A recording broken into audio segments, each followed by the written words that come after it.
Hello दोस्तों, आप सभी का स्वागत है आपका अपना क्लास मैजिकल क्लास 2.0 में। तो आज हम लोग देखेंगे दक्षिण भारत का इतिहास। दक्षिण भारत के इतिहास का ये पार्ट 1 है, जिसमें हम लोग देखेंगे पल्लव वंश। पल्लव वंश से रिलेटेड जितने भी MCQ क्वेश्चन बन सके सभी को कवर करेंगे। इसमें लगभग आपको 20+ MCQ क्वेश्चन मिल जाएंगे, जो कि हर वर्ष किसी न किसी एग्जाम में आए हुए हैं। तो चलिए बिना टाइम वेस्ट किए अपने क्लास को शुरू करते हैं। भारत का प्राचीन इतिहास। क्वेश्चन नंबर फर्स्ट, पल्लव वंश के संस्थापक कौन है बताइए। पल्लव राजवंश जो कि दक्षिण भारत का राजवंश है, इसके संस्थापक कौन है? Option A Simhavishnu, option B Mahendra Varman प्रथम, ऑप्शन सी नरसिंह वर्मन द्वितीय, ऑप्शन डी नंदी वर्मन। बताइए पल्लव वंश के संस्थापक कौन है? तो इसका सही जवाब होगा ऑप्शन ए, पल्लव वंश के संस्थापक है सी विष्णु, ऑप्शन ए। आगे बढ़ते हैं। क्वेश्चन नंबर 2, दक्षिण भारत के राजवंश का शासनकाल क्या था बताइए। जो संपूर्ण दक्षिण भारत के राजवंश है उसके शासनकाल क्या था? ऑप्शन ए 420 से लेके 1000 ईस्वी तक, ऑप्शन बी 500 ईस्वी से लेके 1100 ईस्वी तक, ऑप्शन सी 1500 से लेके 1200 ईस्वी तक, 500 से लेके 1200 ईस्वी तक, ऑप्शन डी 500 से 1300 ईस्वी तक। बताइए दक्षिण भारत के राजवंश का शासनकाल क्या था? तो उनका शासनकाल था ऑप्शन सी 500 से लेके 1200 ईस्वी तक के। ठीक है ना। इसी में प्रमुख 4 वंश आए थे, इन्हीं के बारे में पढ़ेंगे। आज हम लोग सिर्फ पल्लव वंश के देख रहे हैं। चलिए आगे बढ़ते हैं। क्वेश्चन नंबर 3, पल्लव वंश का राजभाषा क्या था बताइए। पल्लव राजवंश का राजभाषा क्या था? Option A Hindi, option B Urdu, option C Sanskrit, option D Roman. बताइए जो पल्लव राजवंश था उसका राजभाषा क्या था? तो उनका राजभाषा था संस्कृत। ठीक है ना, ऑप्शन सी। आगे बढ़ते हैं। क्वेश्चन नंबर 4 पे आते हैं। किरातार्जुनीयम के लेखक कौन है बताइए। जो कि किरातार्जुनीयम पुस्तक है, इसके लेखक कौन है? Option A Bharavi, option B Patanjali, option C Dandi, option D इनमें से कोई नहीं। बताइए किरातार्जुनीयम के लेखक कौन है? तो इसके लेखक है भरवी। ठीक है ना, ऑप्शन ए। चलिए आगे बढ़ते हैं। क्वेश्चन नंबर 5 पे आते हैं। महेंद्र वर्मन प्रथम को किसने युद्ध में पराजित किया था बताइए। वह कौन से शासक थे जिन्होंने महेंद्र वर्मन प्रथम को युद्ध में पराजित किया था? ऑप्शन ए पुलकेशिन द्वितीय, option B Kirtivarman, option C Vishnuvardhana, option D इनमें से कोई नहीं। बताइए क्या होगा? महेंद्र वर्मन प्रथम को किसने युद्ध में पराजित किया था? तो इन्हें पुलकेशिन द्वितीय ने युद्ध में पराजित किया था, ऑप्शन ए। ठीक है, आगे चलते हैं। क्वेश्चन नंबर 6, पल्लव वंश का सबसे शक्तिशाली शासक कौन हुआ बताइए। पल्लव राजवंश का सबसे शक्तिशाली शासक कौन थे? ऑप्शन ए नरसिंह वर्मन प्रथम, option B Simhavishnu, option C Mahendra Varman प्रथम, ऑप्शन डी नरसिंह वर्मन द्वितीय। बताइए पल्लव वंश के सबसे शक्तिशाली शासक कौन हुए? तो वह थे ऑप्शन ए नरसिंह वर्मन प्रथम। ठीक है ना, आगे बढ़ते हैं।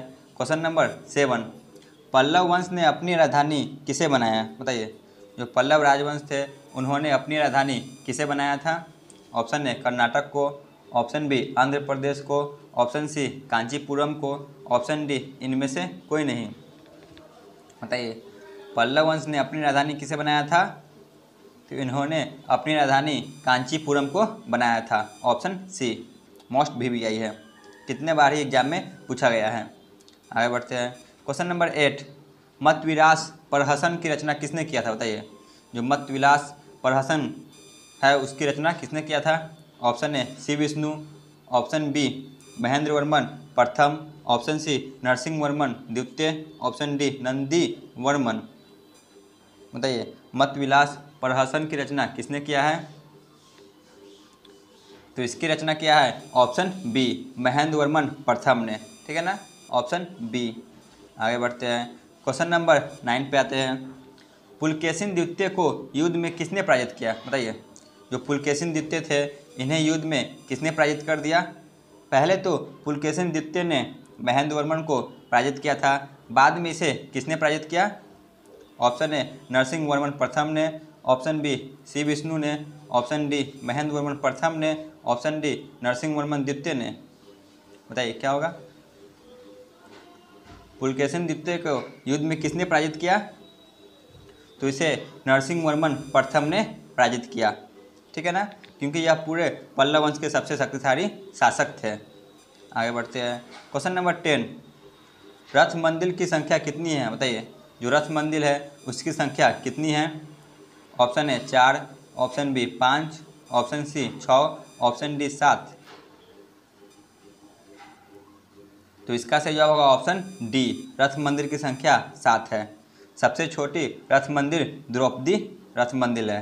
ठीक है ना, ये भी आपको याद रखना है। आगे बढ़ते हैं। क्वेश्चन नंबर 11, नरसिंह वर्मन प्रथम ने किस मंदिर का निर्माण किया? बताइए, जो नरसिंह वर्मन प्रथम थे उन्होंने किस मंदिर का निर्माण करवाए थे? ऑप्शन ए एकाश्म मंदिर का, ऑप्शन बी कैलाश मंदिर का, ऑप्शन सी राज सिद्धेश्वर मंदिर का, ऑप्शन डी बैकुंठ पेरुमारा मंदिर का। बताइए, जो नरसिंह वर्मन प्रथम थे इन्होंने कौन से मंदिर का निर्माण कराया था? तो इन्होंने ऑप्शन ए एकाश्म मंदिर का निर्माण कराया था। ठीक है, आगे बढ़ते हैं। क्वेश्चन नंबर 12, वातापी कोंड की उपाधि किसने धारण की? बताइए, वातापी कोंड की उपाधि किसने धारण की थी? ऑप्शन ए नरसिंह वर्मन प्रथम ने, ऑप्शन बी सी विष्णु ने, ऑप्शन सी महेंद्र वर्मन प्रथम ने, ऑप्शन डी नरसिंह वर्मन द्वितीय ने। वातापी कोंड की उपाधि किसने धारण की थी? तो इसकी उपाधि नरसिंह वर्मन प्रथम ने धारण की थी पुलकेशिन द्वितीय को हराने के बाद। आप लोग पहले जाके थ्योरी क्लास को देख ले, उसके बाद इसे करें, आपको बहुत ही आसानी मिलेगी। चलिए आगे बढ़ते हैं। क्वेश्चन नंबर 13, विधा विनीत की उपाधि किसने धारण की? बताइए, विधा विनीत की उपाधि किसने धारण की? ऑप्शन ए सी विष्णु ने, ऑप्शन बी महेंद्र वर्मन प्रथम ने, ऑप्शन सी नरसिंह वर्मन द्वितीय ने, ऑप्शन डी परमेश्वर वर्मन प्रथम ने। बताइए, विधा विनीत की उपाधि किसने धारण की थी? तो विधा विनीत की उपाधि परमेश्वर वर्मन प्रथम ने धारण की थी, ऑप्शन डी। आगे बढ़ते हैं। क्वेश्चन नंबर 14, शांति काल का शासन किसके शासनकाल को माना जाता है? बताइए, शांति काल के शासन किसके शासनकाल को माना जाता है?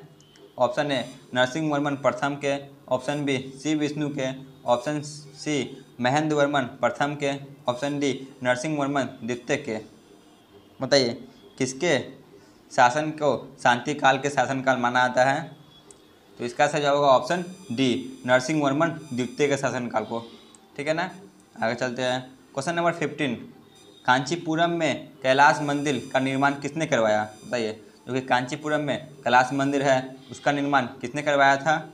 Option A Simhavishnu, option B Mahendra Varman प्रथम ने, ऑप्शन सी नरसिंह वर्मन द्वितीय ने, ऑप्शन डी नंदी वर्मन द्वितीय ने। बताइए, कांचीपुरम में कैलाश मंदिर का निर्माण किसने करवाया था? तो इसका सही जवाब होगा ऑप्शन सी, नरसिंह वर्मन द्वितीय ने कांचीपुरम में कैलाश मंदिर का निर्माण कराया था। आगे बढ़ते हैं। क्वेश्चन नंबर 16, मुक्तेश्वर मंदिर का निर्माण किसने करवाया? बताइए, मुक्तेश्वर मंदिर का निर्माण किसने करवाया? ऑप्शन ए सी विष्णु ने, ऑप्शन बी महेंद्र वर्मन प्रथम ने, ऑप्शन सी नरसिंह वर्मन द्वितीय ने, ऑप्शन डी नंदी वर्मन द्वितीय ने। बताइए, मुक्तेश्वर मंदिर का निर्माण किसने करवाया? तो इसका निर्माण ऑप्शन डी नंदी वर्मन द्वितीय ने करवाया। ठीक है ना, आगे चलते हैं। क्वेश्चन नंबर 17, 10 कुमार चरित्र के लेखक कौन है? बताइए, जो 10 कुमार चरित्र पुस्तक है इसके लेखक कौन है? Option A Bharavi, option B Patanjali, option C Dandi, option D इनमें से कोई नहीं। 10 कुमार चरित्र के लेखक कौन है? तो इसके लेखक दंडी है, ऑप्शन सी। ठीक है ना, आगे बढ़ते हैं। क्वेश्चन नंबर 18, बैकुंठ पेरुमारा मंदिर का निर्माण किसने करवाया? बताइए, बैकुंठ पेरुमारा मंदिर है इसका निर्माण किसने करवाया? Most VVI. Option A Simhavishnu, option B Mahendra Varman प्रथम, ऑप्शन सी नरसिंह वर्मन द्वितीय, ऑप्शन डी नंदी वर्मन द्वितीय। बताइए बैकुंठ पेरुमाला मंदिर का निर्माण किसने करवाया था? तो इसका निर्माण करवाए थे नंदीवर्मन द्वितीय ने, ऑप्शन डी। चलिए आगे बढ़ते हैं। क्वेश्चन नंबर 19, स्थापत्य कला का शासन काल किसके शासन काल को कहा गया है? बताइए स्थापत्य कला के शासन किसके शासन काल को कहा गया है? Option A Simhavishnu, option B Mahendra Varman प्रथम, ऑप्शन सी नरसिंह वर्मन द्वितीय, ऑप्शन डी नंदीवर्मन द्वितीय। तो इसका सही जवाब होगा ऑप्शन सी, ठीक है ना। नरसिंह वर्मन द्वितीय के शासनकाल को स्थापत्य कला के शासन माना जाता है। चलिए आगे बढ़ते हैं। क्वेश्चन नंबर 20 जो कि आज के क्लास का अंतिम प्रश्न होगा। पल्लव वंश का अंतिम शासक कौन था? बताइए पल्लव राजवंश का अंतिम शासक कौन हुआ? Option A Simhavishnu, option B Mahendra Varman प्रथम, ऑप्शन सी नरसिंह वर्मन द्वितीय, ऑप्शन डी अपराजित वर्मन। तो पल्लव वंश के अंतिम शासक हुए अपराजित वर्मन, ठीक है ना, ऑप्शन डी। तो आज का क्लास ये पे ख़त्म होता है। आप लोग चैनल पे नए हो तो अवश्य चैनल को सब्सक्राइब